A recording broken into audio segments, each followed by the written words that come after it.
ที่น่ากลัว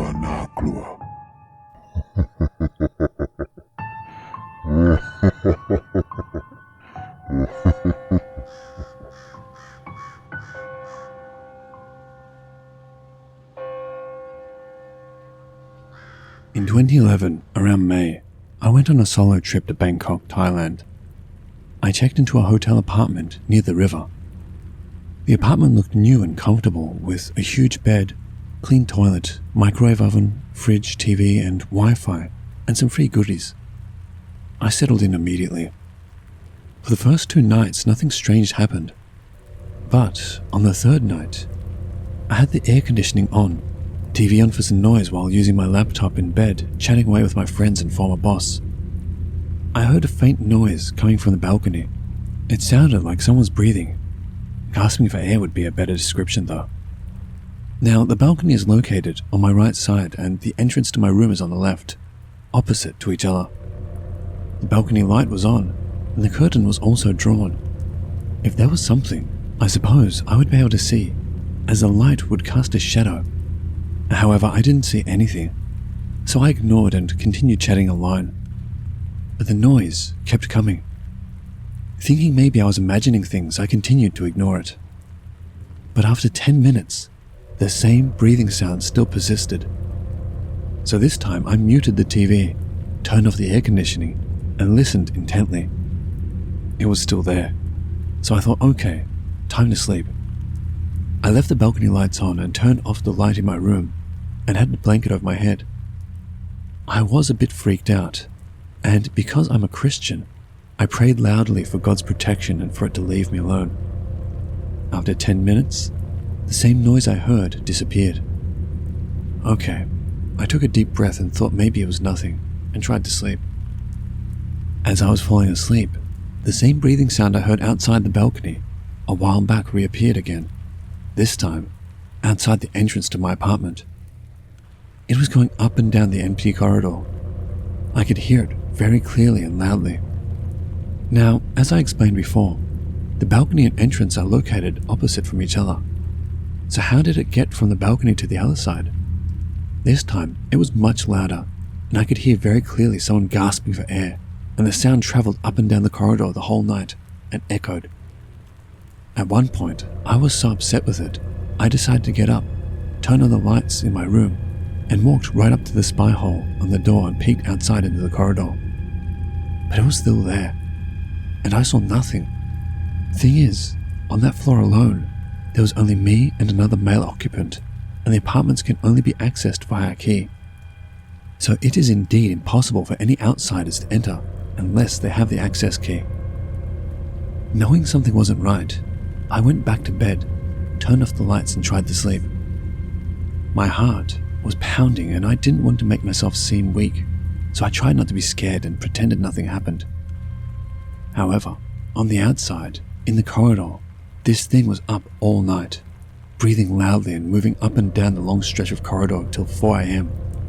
Yes, I was up the whole night, listening to it, while at the same time waiting for daylight. Exactly 4 a.m, I started to hear chickens. This is when it started to go away. I heard it moving along the corridor and slowly faded away at the other end of the corridor. The strange thing was, this time, I also heard the tinkle of chains dragging along the floor, as if it was tied up with chains. I didn't check out the next day as I had paid the entire 7 days rental, so I decided to stay. However, for the next few nights, it didn't revisit me at all. I've had some strange experiences and have seen things before, but this was by far the worst.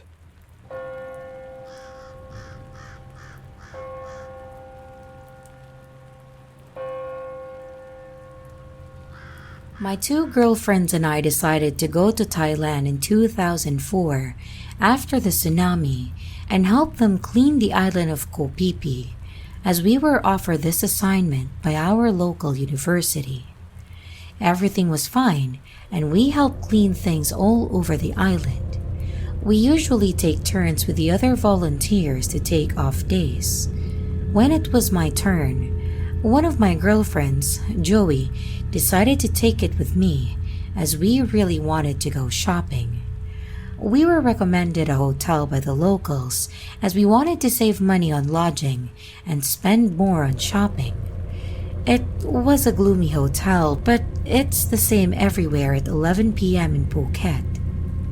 So we checked in and left immediately for shopping and returned only around 3 a.m.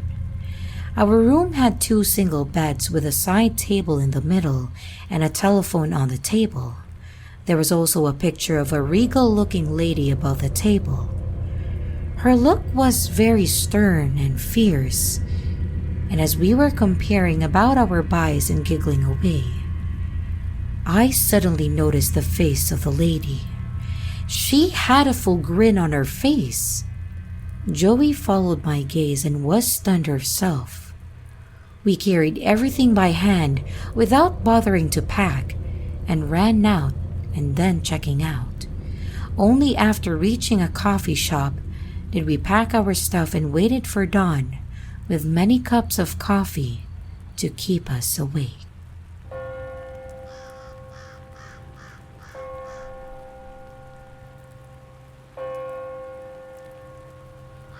A few years back, my wife and I went for a 3-day, 2-night shopping trip to Bangkok. We stayed at Bangkok Palace, which was located under a highway. We arrived in the afternoon and checked in to our room on level 3. It's a long corridor with well-lit wall lamps, and our room is in the middle of the corridor. We unpacked all our stuff and went shopping. Nothing unusual to this point. We returned to the hotel after supper, which is around midnight. This time the corridor looks very dark, as most of the wall lamps were not working. While walking towards our room, my wife grabs my arm, walking closely beside me. As she is very easily scared, I don't think too much about this and moved on to open the door. After opening the door, I turn around and saw my wife staring at the end of the dark corridor with a pale face. I asked her, "What are you looking at?" and looked in the same direction she was looking, but I saw nothing, and she said it's nothing. I know something weird is going on, but since she's not telling me, I just keep quiet. That night I stay awake and make sure I sleep after my wife. Nothing strange happened. The next morning we were ready to go shopping again. When I was closing the door, my wife suddenly walked to the end of the corridor all by herself. I quickly closed the door and followed behind her. This time the whole corridor's wall lamps are all working fine.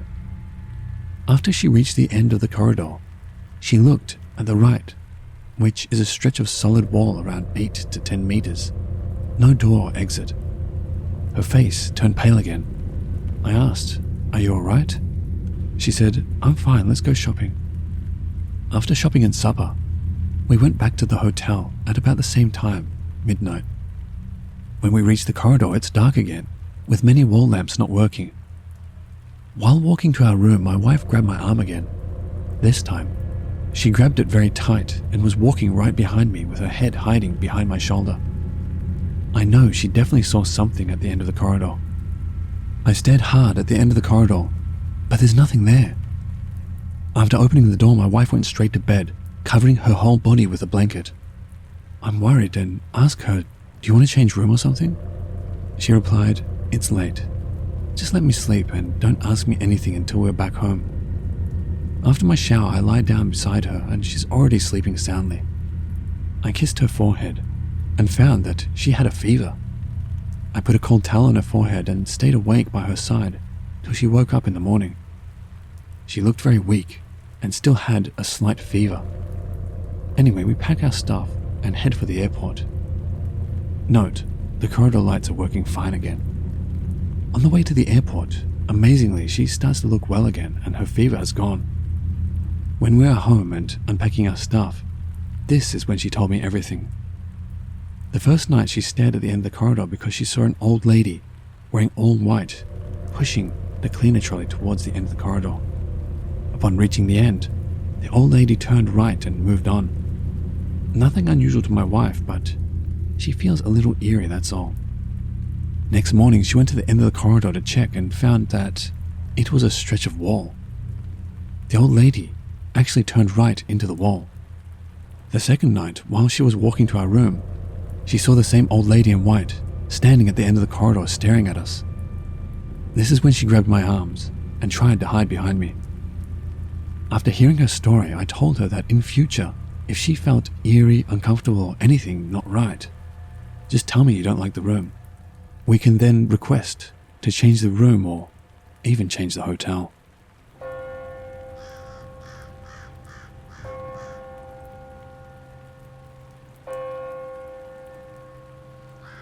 On one of the holidays, my family, which consists of my son and husband, decided to go for a short holiday trip together with my mother and mother-in-law.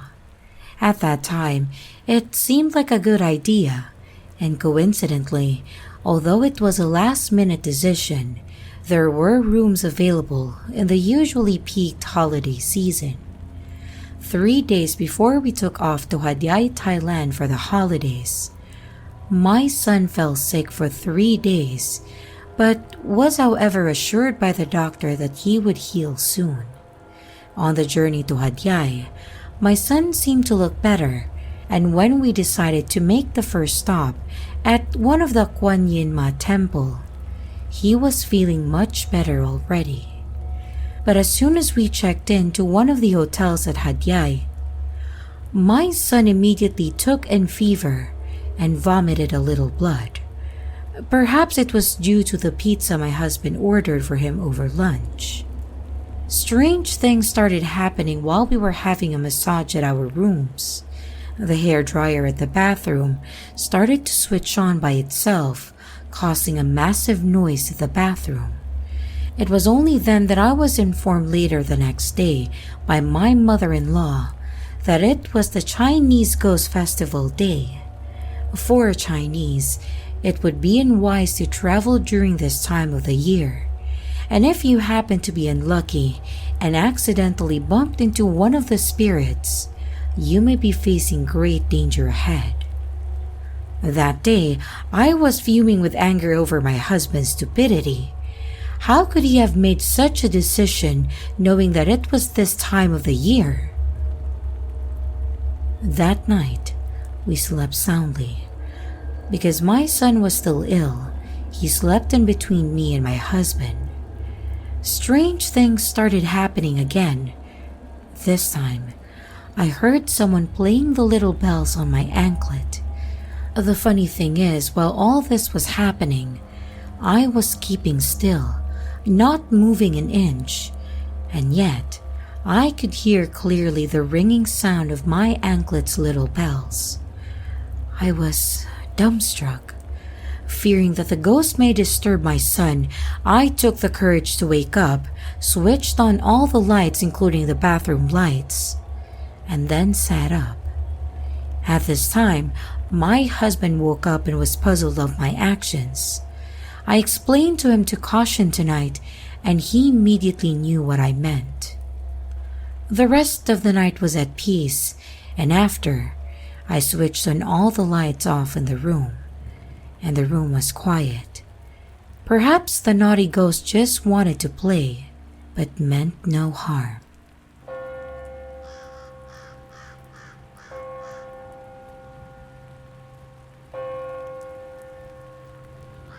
This happened many years ago. I already put this episode behind me and tried my best to forget it. Sometimes when I think back, I still get the shivers. When I read some ghost stories, I suddenly feel a chilly wind blow into my room. Many years back, I was staying alone. Back then, I was using iPhone 3GS. As you all know, when you leave the iPhone there, after a while it will auto-lock and show the unlock screen. I remember it was an afternoon and the weather was bright and sunny. Everything was as per usual. I went to take a bath, and when I came out, from the distance of the kitchen to the living room, I saw the screen of the iPhone switch pages. I had 3 pages of apps, and when I walked near it, it suddenly changed to the unlock screen. I didn't sense anything at first. I just thought, okay, maybe still buggy or the battery has something wrong with it. I brushed it aside. Be reminded, I was alone and also I had the password lock. Many days later, my friend suddenly called me and asked what's the matter.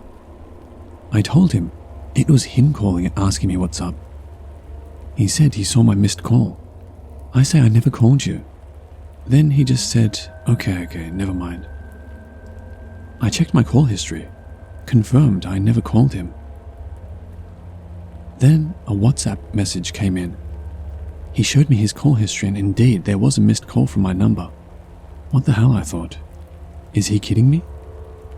I replied saying maybe there was a problem with my phone. Days went by and finally I went to Singtel to ask about it. And they gave me the what the hell look and thought I was trolling them. The problems started to get worse. Fast forward to a few weeks later. I was messing with some stuff at home because I was on leave.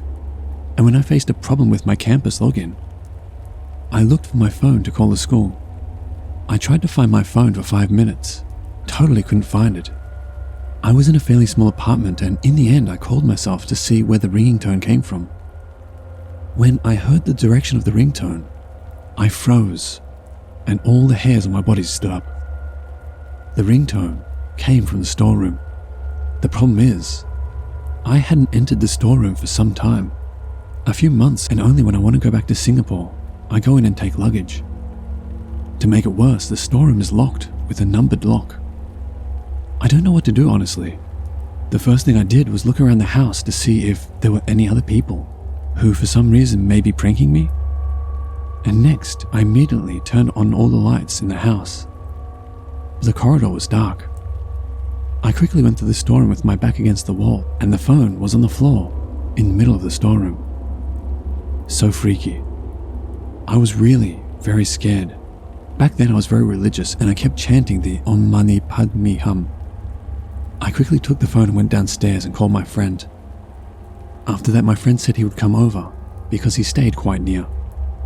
When he arrived, he asked if I was okay because I looked very pale. I told him what happened and he suggested we go to the temple to pray. And since we were close by, we took a cab to a temple and also we donated money there.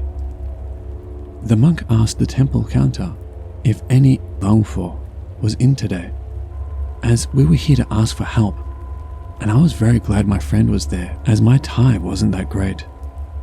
When we met the Langfo, we paid him respect and my friend told him what happened. The monk took a deep look at me and said I was being followed by a female spirit, and the spirit is now outside at the temple gate and didn't come in.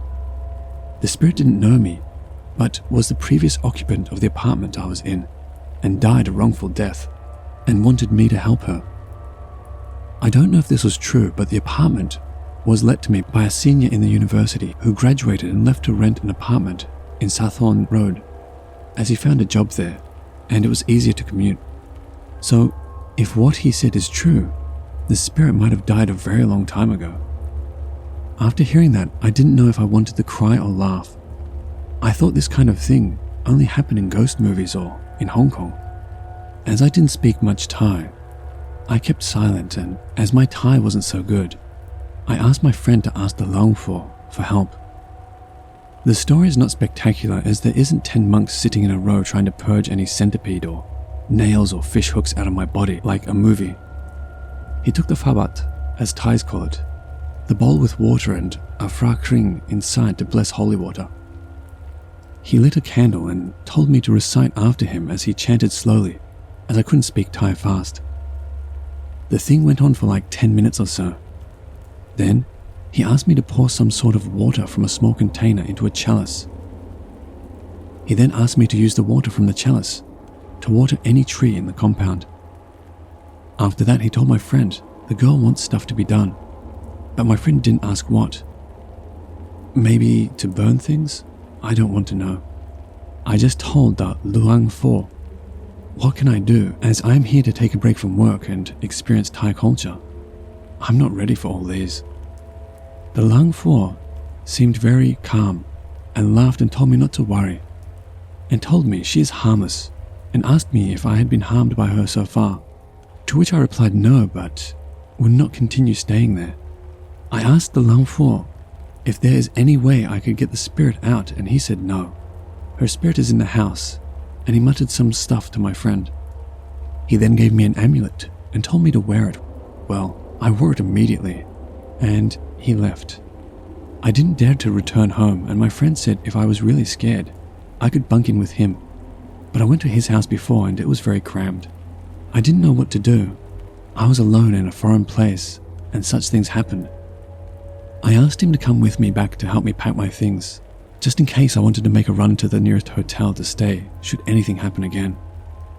During the taxi ride back, I asked my friend, what did the Lang Fu tell him?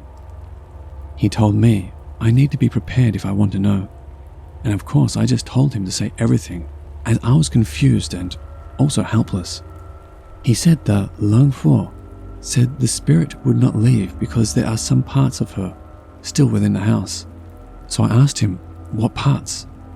He said her bone fragments, but not to worry as the spirit is that of a small female child and not a vengeful ghost.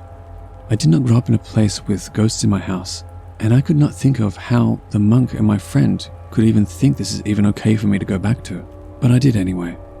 There wasn't a plan B and I didn't know what else to do. I went back home and my friend left after a while when I was more settled in. After my friend left, I spoke in Thai to tell the spirit that I'm only here for a while. Don't know if she understood or not. Things didn't happen for another couple of weeks, and I thought I made peace with the spirit. Why didn't I ask him to send the spirit away? Well, the first reason is because I'm there for a few months only. I don't want the monk to put up a fight and chase the spirit away. And also, when I go to other places, the spirit may follow me quietly and wait till the monk cannot help me, and then come out again. The second reason was I didn't want to piss the spirit off, because after all, she didn't harm me. The third reason? I didn't want any trouble and I just hope she doesn't disturb me or make her presence known. In fact, after that, my friend went and told our teacher, and the teacher told me to think of the incident as a story, and I'm supposed to tell the story in class to the rest of the students in Thai. That was some struggle at that point of time, but I did it anyway, with a lot of laughter from the class. Less than 20 students, mostly Asian, quite a group of Taiwanese and Honky in that intake. A few weeks later, I bought cashew nuts home to eat, and as I reached home around evening, I was very tired. I just threw the plastic bag with cashew nuts in it, and I went to take a bath. By then, I had somehow put the incident behind me. The cashew nuts were in one of those big packets, and inside it, there were many small individually wrapped packets, if that makes any sense. When I came back to the room, I got a shock again. The big packet had been torn open, and the individually small wrapped packets were thrown all around the room. My first reaction was, oh shit, it happened again. I told the spirit off and said I don't want any trouble and can't help her. I didn't sleep well that night. I left the lights on in my room and I sat against the wall, surfing Facebook in case I fell asleep. Gradually, I became more and more sensitive to those things, like my hair would suddenly stand on end and stuff like that. I went to my Thai friend again, and once again, he brought me to another temple, this time further away. We consulted the monk and again he gave me an amulet and did a blessing over me. This time, I somehow didn't have as much faith when I left the temple. Faith in the sense that there was no guarantee of my not being disturbed. After all, I wasn't harmed, and because of all these small cheap thrills the spirits pulled on me, the monk thinks it might be a mischievous and playful ghost and meant no harm. My thinking is, if you have a kid and a ghost wants to play stunts on your kid, is it okay? Obviously not, right? But, well, the monk thinks it's alright. I need to get myself out of this, but I don't know how. Further trips to more temples. I went to some Chinese temples. I even went up north to the Korat region, and no help. But somehow, doing all these in months, I somehow began to like Thai culture, the Thai way of life, and also their beliefs. It was when I related my experiences to them, and somehow exchanged their knowledge on how they viewed such things, that I began to accept more what I originally thought was their weird way of thinking. As time passed, I began to pity the spirit. This child might have been here for 50 or 60 years. I don't know. If the occupant was less sensitive to their realm and stayed there for 50 years, she didn't have anyone to talk to or play with for that time. Anyway, one day we were out as a group to sightsee. When I was walking home, there was this pushcart selling chicken sticks, and I thought, why not? I'll just buy one stick for the girl. And another stall beside that was selling mango sticky rice, so I bought that as well. I went home and didn't do any prayers or anything. I just left it there and told her the stuff was for her. That night was peaceful, and ever since then, whenever I was in a good mood or there was a festival, I bought stuff for her also. I generally didn't communicate with her or say anything as long as she didn't disturb me. Looking back at that, I finished my course and went on for one more short course. One day my friend suggested we go back to the temple and ask the Luangpho if the girl was still following me. When the Luangpho saw me, he said, "Good man." I asked why. He said the girl looked happier now, and I asked if she was still following me to the gate. To which he replied, "No, she's with us now, behind you." My hair stood up again, and my friend sat up very straight. So I asked the Luangpho, "What does the girl want?" And he just smiled and said she doesn't need anything, she's just playful. I didn't ask further why she was there or what happened. I wasn't in the mood to play. I explained to him what I did and he smiled. During the course of these few months, whenever something happened to my phone or other weird stuff, of course I would be scared, but somehow after a brief moment, like watching TV or doing an assignment, I would forget about it. And soon after, I was able to turn the lights off and sleep. Here are a few more examples of what happened around my apartment. Sometimes when I woke up, the toothbrush was already on the sink with toothpaste on it. Another thing that was more common was sometimes when I fell asleep, I would hear kids' footsteps running around the house. But only one kid, I'm sure, because I can tell if it's a bunch of kids or not. Another one, which is quite freaky, is, sometimes when people stand close to you, you can feel that they are there when you close your eyes, like behind you or in front of you. There are so many times when I almost fell asleep, but not asleep yet, and I feel there's a face directly in front of my face looking at me. But never once dared to open my eyes, I just pretended to sleep. There were more occurrences during that time, and I am unable to type them all out. But it was like having an invisible housemate who would appear when you are not in that area of the house or at that time. Ultimately, when I left the place to go to Chiang Mai for some other purpose, I hired a few monks to come and do prayers on the apartment on my last day, before I moved out.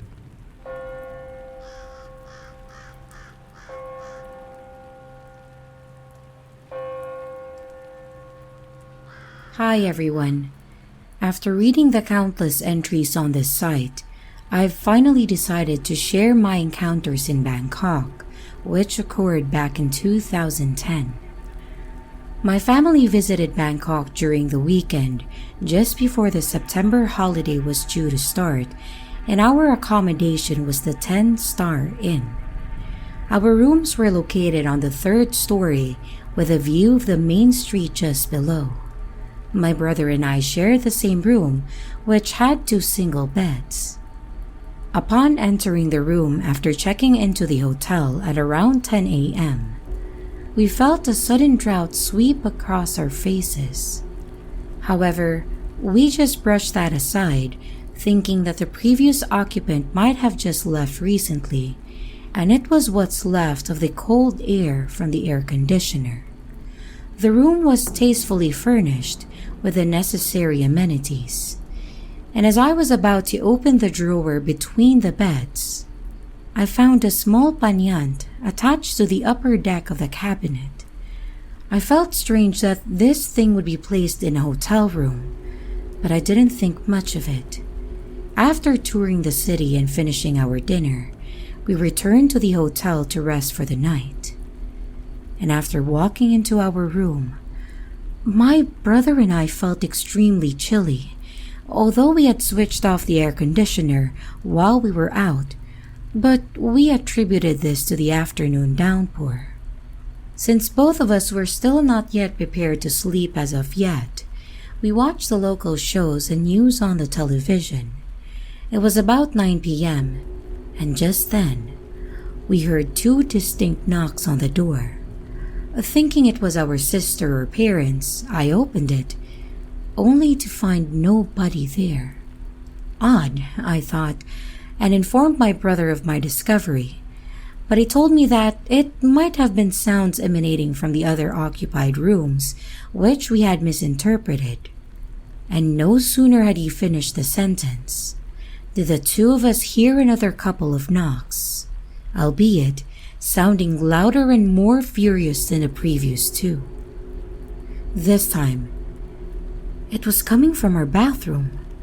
We looked at each other. We were the only two occupants of that particular room, and we're standing right next to each other in the bedroom. So, how could there possibly be strange sounds coming from the empty toilet? Hurriedly, my brother ran to take a look at the bathroom, with me closely behind, to check for burglars or any other objects which could have produced that noise. And as expected, everything was in their original place, with not a single soul to be found. So we quickly slammed the door shut and we leapt into our bed after turning off the television. During the night, my brother and I woke up a number of times, both feeling as though someone or something was stroking the soles of our feet.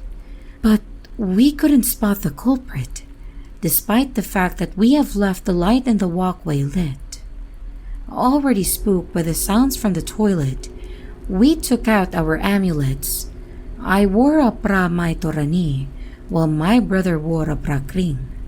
We recited some sutras, and fortunately, the annoying entity did not pay us a visit again.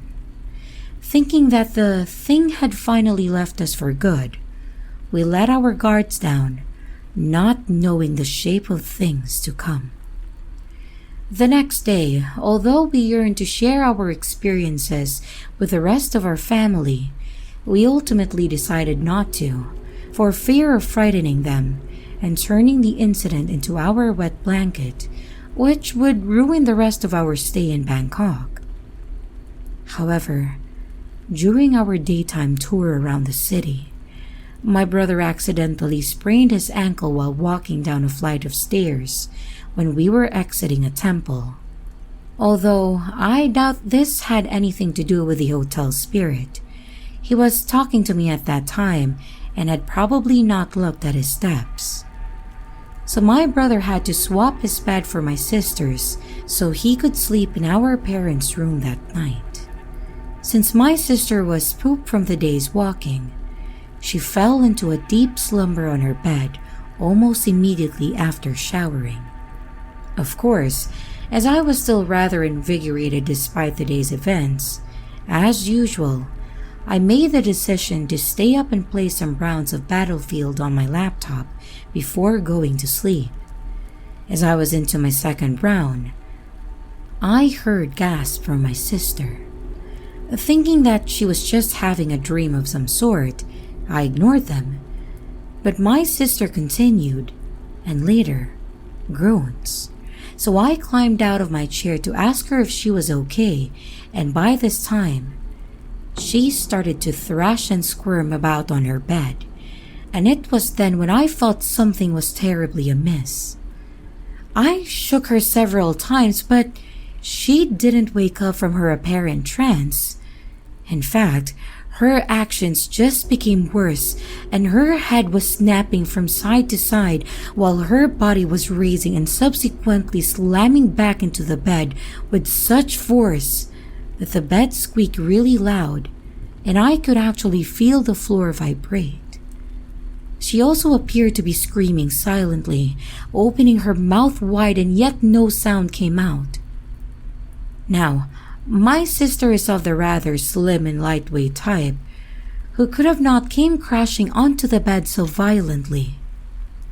And feeling extremely scared, I ran to my parents and quickly told them of the disturbances in my room. Without sparing another second, the three of us returned to my room, where my sister was still quaking and contorting about on her bed. My father quickly took out his own amulet and placed it against my sister's forehead before chanting some of the sutras he had memorized.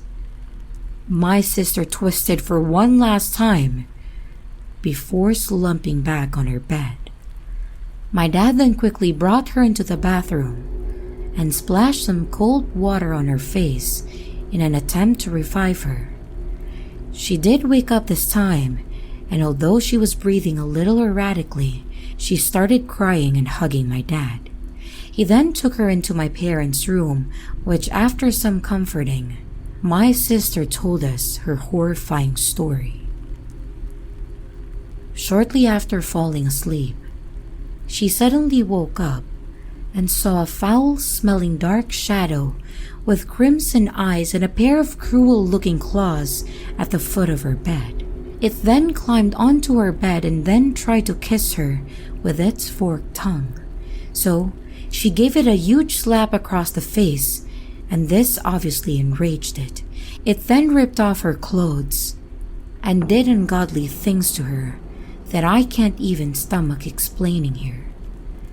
It felt very painful for her, and she could feel her vitality being drained by this thing, and no matter how hard she tried to struggle, she could not get the demon off of her. She also mentioned that when she hit it across the back, her hand became coated with a layer of black smelly goo. All the while, it was mouthing lewd thoughts about her, but then it disappeared into thin air. My family became extremely appalled and concerned about what she said, and my father insisted on changing the hotel, although my mother told him that it was pointless, since it was the holiday season and it was already midnight. As such, we fetched my and my brother's belongings and brought them into my parents' room, where we pretty much stayed awake for the entire night. And needless to say, we checked out of the following morning, and when we related our horrific experiences to the receptionist, we were greeted by surprised expressions. Apparently, ghostly happenings were frequent in this hotel, but this was the first time a sexual attack by a spirit actually occurred. Nonetheless, they offered to refund us our money, and we gladly accepted it. We felt that the hotel cannot be held responsible for this. Over the next few days, my family brought my sister to several temples throughout the city, trying to understand what exactly had happened, or rather, why that thing chose to attack her. Finally, we chanced upon this old luangpor, or a head priest, who explained to us that it was a demonic entity that had targeted my poor sister, and it chose her because she seemed vulnerable since she was exhausted. But he then reassured us that although the attack was savage and traumatizing, she had not been harmed physically and could bring things back to normal by blessing her. He also gave her a small talisman to ward off any further attacks. My sister has since left the incident behind and is fine as of today, although I do not for a single moment doubt that she has completely forgotten about that fateful night in Bangkok.